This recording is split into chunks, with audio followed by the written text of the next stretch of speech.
big was that monkey to get off your back? How did you feel? It felt good to score, obviously. Huge win. But yeah, felt good to score. You were around the net a lot, though. It wasn't like you were getting chances. So were you is that something you fall back on? Is like, hey, eventually it's going to go in because I'm around it, getting the chances. Type thing. Yeah, you just don't get frustrated. Had a ton of looks at it. Lots of high quality shots. So if you continue to get those chances, pretty confident I can score in this league. So I wasn't too worried. No, just a thought on, you guys having to play maybe 10, 12 games without Connor in the lineup. What does that mean for the rest of the team to kind of pull those socks up? Yeah, I mean, every team goes through injuries. It's unfortunate, obviously, that when you have the best player in the world and he's not playing, it obviously doesn't help, but I think it gives everybody an opportunity in the room to step up and play a little better, and I think that's a good thing for this team if everybody's playing a little bit better and you're adding Connor McDavid to the lineup when he comes back. I think the hope is he comes back to a better team that he left, right? So something to be said for Connor's not on the lineup, and obviously everybody maybe has a little bit more responsibility, whether it's even a little bit more ice time for some guys. There's a little bit of a bigger piece for everybody to bite down on. Sure. I mean, there's more opportunity, right? Connor logs a ton of minutes, so those minutes are available, and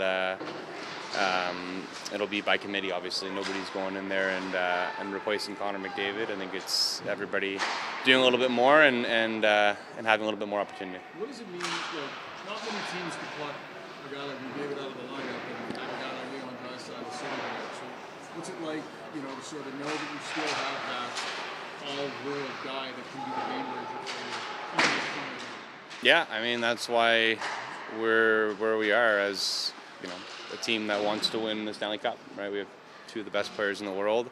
We probably have the best player in the world on any given night between the two of them, right? They always say that to each other. And if one goes down, the other one steps up, right? So we've been fortunate since I've been here that it hasn't been prolonged injuries for anybody, but if that happens, we've got a lot of great players that can step up.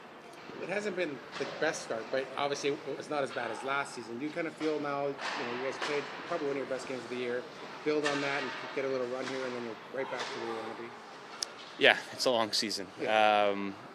You can get caught up on the roller coaster, but you just have to continue to play hard and continue to find what your team identity is. We've had a lot of turnover on the team. A lot of guys came back, obviously, but a lot of new faces, and it takes time to adjust. And I think we're in a position now where we're really confident in the group we have, and coming off a nice win, so we got to keep building on it. Speaking of confidence, what does that do? A win like that, when people are saying, Connor's down, this team's really going to struggle, and you come out with an effort like that. What does that do for the team, confidence-wise, knowing that you can put that together? I think we're pretty confident, that we're not just a one-man team, and we have a lot of pieces that can step up. So nice to get the win, obviously. But I think even before that, we were pretty confident in the group. Nobody would suggest that dropping the gloves and fighting is the answer every single game. You have this thing happening with the group where when this happens, you guys win games. Again, it's not necessarily the fighting, but what do you think you're figuring out about your group that comes out in you that's helping you find that success? Yeah, it's a funny stat, obviously. I think when we're engaged, we're at our best, and when you're engaged, you play with passion and intensity, and sometimes as a result of that, there are fights.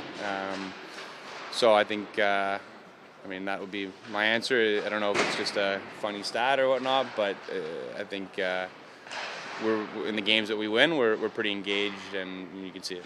There were portions early this year, and even recently, where you guys maybe naturally not the most physical team, not running around out there a lot. Has there been a bit of an effort from the group to buckle down a little bit on the physical front? Is that something you guys have articulated?